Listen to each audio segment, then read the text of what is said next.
அவங்க புன்னகையில் மின்சாரம் சாங் பார்க்கும்போதெல்லாம் எனக்கு பார்த்த உடனே ஓகே பிரபு மாஸ்டரோட சிக்னேச்சர் தெரியும் போது ஏன்னா இதை பற்றி அவ்வளோ இப்போ இந்த ஜென்ரேஷன் பேச மாட்டாங்க. பட் ஓவர் த இயர்ஸ் இப்போ அந்த சாங்கை பேசும்போது கேப்டனை இப்படி ஆட வச்சிருக்காங்க. I think the most edited song தான். ஐ திங்க் 180+ கட்ஸ் இருக்கு. மோஸ்ட் ஷார்ட் கட்ஸ் ஐ மீன் சாரி அதான் கட்ஸ் ஐ மீன் சாரி 180+ கட்ஸ் எது இருக்குன்னா என்ன மாதிரி ஒரு கோரியோகிராஃபி அது கேப்டன் அதை பார்த்து அவ்வளோ அள்ளி அப்படி கொஞ்சம் அவ்வளோ ஆசையாக இருக்கும் அதில் பார்க்கும்போது. இஸ் வெரி ஸ்வீட் நம்ம sir. Is a directors actor and is a great person. நான் மட்டும் இல்லை, எல்லாரும் கேப்டன் அப்படி ஒரு ஹீரோ எல்லாம் நான் பார்த்ததே இல்லைங்க. Great man, greatest, extraordinary. சில பேர் நம்பவே மாட்டாங்க அந்த மாதிரி ஒரு hero sir Vijayakanth sir. Too good. அவ்வளோ நல்லா எல்லாம் இருக்க முடியுமா? அப்படி இருக்கும். அப்படி ஒரு நல்லா இருக்கு. நாங்கள் எடுக்கும்போது 10 நாள் எடுத்தோம். அஃப்கோர்ஸ் அது டைரக்டரோட விஷன் இருந்துச்சு. அவர் அந்த இது கொடுத்தாரு. அவர் வருவார், சார் வருவார், விஜயகாந்த் சார் என்னவோ பண்ணுறீங்கப்பா சின்ன பசங்க, என்ன பண்ணிக்கோங்கப்பா, அப்படிதான் இருப்பார். சச்ச கிரேட்டுங்க. நீங்களும் ஆடி இருக்கீங்களா பரதன்ல ஒரு சின்ன அந்த ஃபர்ஸ்ட் இன்ட்ரோடக்ஷன் சீன்ல ஒரு சின்ன ஒரு பிட் 10 செகண்ட்ஸ்ல வந்துட்டு போவீங்க? எனக்கு ரொம்ப நாள் ஞாபகம் இல்லை. கொஞ்சம் நான் ஒரு 1.5 வருஷத்துக்கு இந்த லாக்டவுன்ல பார்க்கும்போது நானும் ஆடி இருக்கேன்னு இதில் அப்போதான் எனக்கு கரெக்டு. சரிங்க, ஒரு சின்ன பிட் 10 செகண்ட்ஸ் வந்துட்டு ஃபர்ஸ்ட் சாங்ல எனக்கு விஜயகாந்த் சாருக்கு மியூசிக் பண்ணணும்னு ரொம்ப ஆசை. சின்ன வயசுல இருந்து எனக்கு வந்து எனக்கு ரொம்ப பிடிக்கும். அப்பெல்லாம் வல்லரசுலாம் வரப்ப சில்லறை செதற விட்டு அப்படியே அப்படி இந்த மாதிரி இந்த நரசிம்மா கரண்ட்டுக்கே ஷாக் அடிக்கும். நான்லாம் இப்போ அது அப்படியே கூஸ் பம்ப்ஸ் ஆயிடுவேன். ஆமா, எனக்கு வந்து பயங்கர ஆசை. அதுக்கு ஒரு வாய்ப்பு அமைஞ்சது. அது எப்படியோ பிடிச்சி தமிழன் என்று சொல்லணும் ஒரு படம் வர, அது வந்து மியூசிக்லாம் வந்து கடைசியில் அந்த படம் வந்து கேப்டன் சார் வந்து அந்த டைம்ல அவர் அரசியல் இது பண்ணி ரொம்ப இதாக இருந்தார். ஸோ அப்போ அது நடக்காமல் போயிடுச்சு. எனக்கு வந்து கை வரைக்கும் வந்து ஆஹா ஆஹா எனக்கு ரொம்ப பிடிக்கும். கேப்டன் வந்து எங்கள் சின்ன வயசுல எங்கள் வீட்டில் கூட்டு போகிறாங்க, மாமா தான் கூட்டு போவார் படத்துக்கு. ஸோ என்னென்னமோ படம்லாம் பார்த்துருக்கேன். நீங்களாம் அதை பார்த்துருப்பீங்களான்னு கூட தெரியாது. ஒரு படத்துலாம் வீல் சேரில் வந்து பாம்பு இருக்கும், அதை அமுத்தி அவர் ஒரு ஃபைட்லாம் பண்ணுவார். அப்போல்லாம் வந்து அப்பா அப்படி இருக்கும். ஸோ நான் பயங்கர கேப்டன் ஃபேன். ஸோ வந்து எனக்கு அது அந்த இது வந்து ரொம்ப பிடிக்கும். ஸோ மேபி அவரு விஜயகாந்த் சார் மீட் பண்ண மொமெண்ட் பத்தி ஐயோ எனக்கு பயங்கரமா இருந்துச்சு. அவர் வந்து அப்படியே பார்த்தாரு, பா தமிழா அப்படின்னாரு. அப்படியே எனக்கு அப்படின்ட்டு அவரு இப்போ எனக்கு வந்து பயங்கர ஷாக்கு. ஸோ ஆதிங்கிற பேர் தெரிஞ்சு வச்சிருப்பாரு அப்படின்னா அவரு தெரிஞ்சு வச்சிருக்காரு. அது கூட பையன் உன்னை பத்தி நிறைய சொல்றான் அப்படிலாம் தட்டிலாம் கொடுத்துட்டு எனக்கு வந்து அப்படியே, ஆனால் அதே இதில் தான் இருந்தார். நான் போய் பார்க்குறப்போ அந்த அப்படியே கையெல்லாம் கொடுத்து தட்டி கொடுத்து கம்பீரம். ஆமாம், அப்படியே அந்த ஒரு டான் மோடு இருக்கும்ல, அது பயங்கர அவர்கிட்ட அவரை நீங்கள் அப்படியே டிரான்ஸ்பரண்டாக பார்க்கக்கூடிய ஒரு, அவர் எப்படி இருக்காரோ அப்படியே இருக்காரு. அந்த ஒரு ஃபீல் வந்து ஃபர்ஸ்ட் டைம் மீட் பண்ணுறப்ப எனக்கு இருந்துச்சு. எனக்கு அவர் வந்து நேரில் பார்த்து இன்னும் பிடிச்சிருச்சு. ஸோ ஃபிட்னஸ் கான்சியஸ் பர்சனாக நீங்கள் எந்த அளவுக்கு ரிஜிஸ்டர் ஆனீங்களோ அதே அளவுக்கு கேப்டன் அவர்களும் இந்த ஃபிட்னஸ் வீடியோ இந்த கரலக்கடை சுற்றுறதெல்லாம் பார்த்துருக்கோம். ஷூட்டிங் ஸ்பாட்லேயே வந்து அந்த மாதிரி ஃபிட்னஸ் 2 பேரும் ஒன்றா ஒர்க் அவுட் பண்ண மாதிரிலாம் டெஃபினட்டாக இருக்கும். அவர் விஜயகாந்த் சார் பற்றி சொன்னோன்னா அவர் தங்கம். அவர் மாதிரி எல்லாம் ஐ டோன்ட் திங்க் ஸோ இண்டஸ்ட்ரியில் யாரும் வர முடியும். ஏன்னா ப்ரொடியூசரை பற்றி கேர், கோ ஆர்டிஸ்ட் பற்றி கேர், தென் ஒரு மனிதனை பற்றி கேர் இருந்துட்டு பொலிட்டிக்கலில் சக்ஸஸுக்கு அப்புறம் நிறைய பேர் அவரை இன்ஃப்ளூயன்ஸ் பண்ணியிருக்காங்க. பட்டு நானும் அவர் கட்சியில் இருந்து வெளியே வந்தேன். ஒரு வாட்டி கூட அவரை பற்றி நான் தப்பாக பேசினதும் கிடையாது, பேசவும் மாட்டேன். பட் எனக்கு என் தொகுதி மக்களுக்கு நான் என்ன செய்யணுமோ அதை நான் சாதிச்சிட்டேன், அதை நான் செஞ்சிட்டேன். அதோடு அரசியலுக்கு ஒரு பெரிய கும்பிடு போட்டுட்டு நிம்மதியாக திருப்பி நீங்கள் சொல்கிற மாதிரியே மாடு மேய்ச்சி விவசாயம் பண்ணிகிட்டு இருக்கேன். ஆனால் உங்கள் மேலே கூட ஒரு குற்றச்சாட்டு வந்தது, அப்போ தான் எனக்கே ரொம்ப ஆச்சரியமாக இருந்தது. வராமல் இருந்துச்சுன்னா பெரிய தப்பு, பெரிய தப்பு. கண்டிப்பாக அரசியலில் இருந்தால் ஒரு பக்கம் ஒரு குரூப்பு நல்லது பேசும், இன்னொரு குரூப்பு தவறாக பேசியே தீரணும். அது பேசுவாங்க. ஏன்னா இப்போது நான் அரசியலில் எனக்கு ஆப்போனண்ட்டு மகேந்திரன் ஒருத்தர் இருந்தார். நான் போய் நேராக போய் அவருக்கு ஒரு ஷால்வை போட்டுட்டு கையை கொடுத்துட்டு வாழ்த்துக்கள்னு சொன்னேன். அவர் என்னை பற்றி பேசிகிட்டே இருந்தார். நான் அவரை பற்றி ஒரு வார்த்தை பேசலை.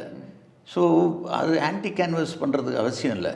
நான் என்ன பண்ண போகிறேன், நான் என்ன பண்ண முடியாது. நம்மளால் அந்த அரசியலில் அவ்வளோ சீக்கிரம் எதுவுமே பண்ண முடியாது. ரொம்ப கஷ்டம் அது. இப்போ சமீபத்தில் நிறைய பேட்டிகளில் பார்க்க முடியுது, நிறைய ராதாரவி அவர்கள் வந்து கண்ணீர் வெடிக்கிறாரு. ஏன்னா என்ன காரணமாக இருக்குன்னா, சமீபத்தில் கேப்டன் விஜயகாந்த் அவர்கள் புகைப்படத்தை காமிச்சாங்க சோஷியல் மீடியாவில், அது வைரல் ஆச்சு. எப்படி இருந்த மனுஷன் இப்படி ஆயிட்டாரு அப்படின்னு. அந்த புகைப்படத்தை பார்க்குறப்ப எல்லாருக்குள்ளேயும் ஒரு துக்கம் இருந்தது, ஒரு சோகம் இருந்தது.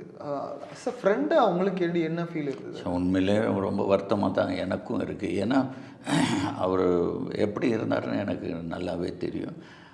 உடம்பு சரியில்லை.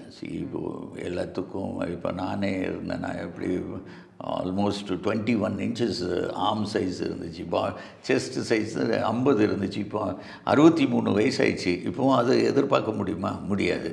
ஏன்னா age will show is effect. அந்த எஃபெக்டை நம்ம மறக்கவும் முடியாது, நம்மளால் ஒன்றும் செய்ய முடியாது. சும்மா நல்லா ஃபிட்டாக இருக்கணும்னு காட்டத்தான் முடியும், ஆனால் இருக்காது.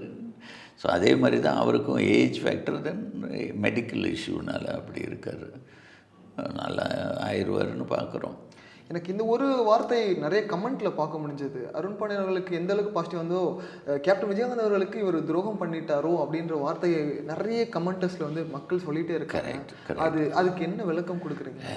நம்ம ஊர் வாயை மூட முடியுமா ஐயா? நீங்கள் சொல்லுங்களேன். பேசுகிறவங்க 1000 பேசுவாங்க. நான் என்னன்னு எனக்கு தெரியும், எனக்கு சார்ந்தவர்கள் தெரியும், என்கிட்ட பழகினவங்களுக்கு தெரியும். இப்போ நீங்கள் உட்காந்துருக்கீங்க, இது வரைக்கும் நீங்கள் ஒரு அபிப்பிராயம் வச்சுருப்பீங்க. இப்போது நான் பேசுகிறதுல எதுவுமே யோசித்து பேசவே இல்லை, பேசவும் மாட்டேன். ஸோ அது ஆட்டோமேட்டிக்காக மாறும். அது நமக்கு தெரியாதவங்க நிறைய பேர் நிறைய கமெண்ட் கொடுப்பாங்க. அதை பற்றி நம்ம யோசிச்சுட்டே இருந்தோம்னு வச்சுக்கோங்க, நம்ம தான் நம்ம உடம்புக்கு எடுப்போம். நம்ம அதை பற்றி அவங்க துரோகன் சொன்னால் என்ன சொன்னாலும் மீதி எல்லோரும் எம்எல்ஏ இருந்தாங்க, அவங்கெல்லாம் பேசியிருக்காங்க, அவரை பற்றி அகேன்ஸ்டாக பேசி அவங்கள பற்றி சொல்ல மாட்டாங்க. ஏன்னா அவங்கள பற்றி சொன்னால் வெளியே தெரியாது. இப்போ என்னை பற்றி சொன்னால் நீங்கள் கேட்குற அளவுக்கு வந்திருக்கீங்கல்ல. ஸோ அதுதான் அவங்களோட நோக்கம். எனக்கு அவங்களுக்கு பதில் சொல்ல வேண்டிய அவசியம் இல்லை. எனக்கு தெரியும். ஏன் அவருடைய மகனுடைய ஒரு படம் ரிலீஸு, என்ன ஒரு ஜல்லிக்கட்டுல ஒரு படம் இருந்துச்சு, பிரபாகர் இல்லை சண்முகம், அதை நான் தான் ரிலீஸ் பண்ணேன். அது அவங்களுக்கே தெரியாது. ஸோ அது அவங்ககிட்ட நான் சொல்ல வேண்டிய அவசியமும் இல்லை. ஸோ ஓவர்சீஸ் நான் வாங்கி நான் ரிலீஸ் பண்ணேன். ஏன்னா அது ரிலீஸ் ஆகாமல் அப்படி இப்படின்னு இருந்துச்சு. நான் இல்லை, நான் இது விஜயகாந்த் சாருக்காக நான் பண்ணணும் அப்படின்னு நான் வாங்கிட்டு பண்ணேன். ஸோ இதெல்லாம் நம்ம சொல்ல வேண்டிய அவசியம் இல்லை. இன்றைக்கி பண்ணி ரொம்ப நாள் ஆச்சு, இப்போ சொன்னால் தப்பு இல்லை. ஸோ அதனால் இல்லை, அந்த மெமரிஸ் கேட்கும் போதே நல்லா இருந்தது. நீங்கள் ஒரு நேர்காணலே ஒரு மேடையில் சொல்லியிருந்தீங்க, பாண்டியா வா பாண்டியா உன்ட்ட பேசணும் பாண்டியா, உங்களை அப்படி தான் கூப்பிடுவார். அதை கேட்கும் போது எங்களுக்கு என்ன தோணுதுன்னா, இப்படி ஒரு ஆழமான நட்பு இருந்திருக்கு, ஆனால் இன்றைக்கி சூழ்நிலைகள் எல்லாமே எல்லாரையும் மாற்றிடுதோ இல்லை மாறிடுறாங்களா அப்படின்ற ஒரு கேள்வி எங்களுக்குள்ளே இருக்கும் இல்லையா? ஏன்னா இப்போ இன்றைக்கி இருக்க யங்ஸ்டர் ஜென்ரேஷன் யாருக்கும் அந்த நாஸ்டாலஜி ரிலேட்டடான இந்த பழைய கதைகளும் பழைய நட்புகளை பற்றி பெருசாக தெரியாமலே இருந்திருக்கு. இப்போ அவரெல்லாம் நீங்கள் ஒரு சாதாரண லிஸ்ட்லேயே வைக்கவே முடியாது.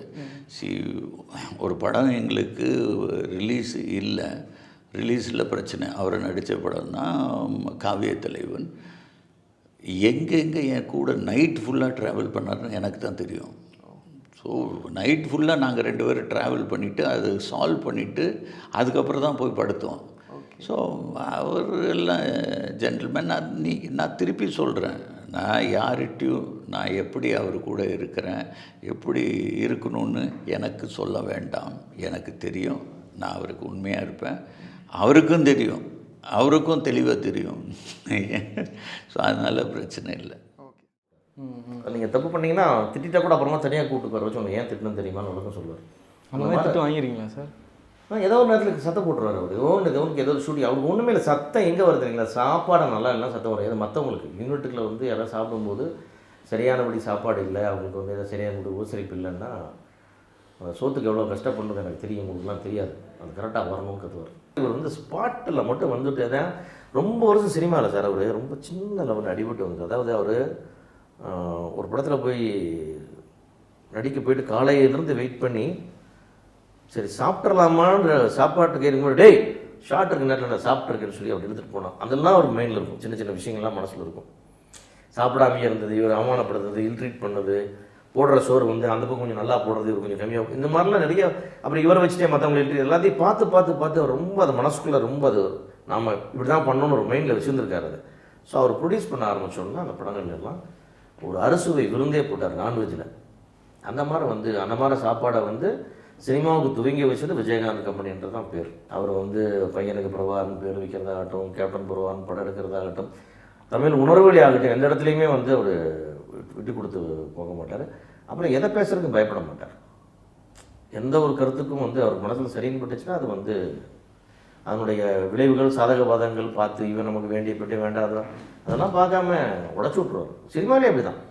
யாரை பார்த்தாலும் என்ன இந்த படத்தை இப்படி எடுத்தீங்க இப்படி ஊற்றி விட்டு ஏதோ திட்டிவிட்டு வந்துடுவார். இப்படி தான் அவரோட போயிடணும், புது டேரக்டராக கொஞ்சம் ரிஸ்க் வேண்டாமே, இப்படி நிறையா இருக்கும். எப்போதான் ரிஸ்க் எடுக்கிறாங்க. அவர் அப்படிலாம் கவலையே பட மாட்டார். எந்த புது கம்பெனி, இந்த பெரிய கம்பெனி தான் வேணும், பெரிய ப்ரொடியூசர் தான் வேணும், அது கூட அப்படி ப்ரியாரிட்டியே கொடுக்க மாட்டார். அவர் நீங்கள் அவருடைய கிட்டத்தட்ட 160-170 படத்தில் நீங்கள் எடுத்து பார்த்தீங்கன்னா பெரிய பேனர் பார்த்து ஒரு 10 படம் தான் பண்ணியிருப்பாங்க. முன்னாடியெல்லாம் பச்சை சோப்பு தான் இருக்குது. பச்சை சோப்புன்றது அம்மாம், சிவப்பு சோப்புன்றது சிந்தா. இது ஏன் வாங்கினேன்னு கேட்பார். கேட்டோன்னே இது புதுசாக வந்துருக்கேன், அது எவ்வளவு 2,000 ரூபாண்ணே, இது எவ்வளவு 3 ரூபா, இதுக்கடா காசை வேஸ்ட் பண்ணுறீங்க, அந்த பச்சையை நல்லா தான் இருந்தது, அதை வாங்கிட்டு வாங்க இனிமேல். ஒரு சாதாரணமான ஒரு பழைய பில்டிங், சாதாரணமான ஆஃபீஸ். அந்த ஆஃபீஸில் மாடியில் ஒரு 20க்கு 20க்கு ஒரு கூரை கொட்டாங்க போட்டிருக்கோம். சைடெலாம் தட்டி அடிச்சிருக்கோம். கீழே வந்து ஃபுல்லுக்கும் ஒரு லென்த்து பெட்டு போட்டிருக்கோம்.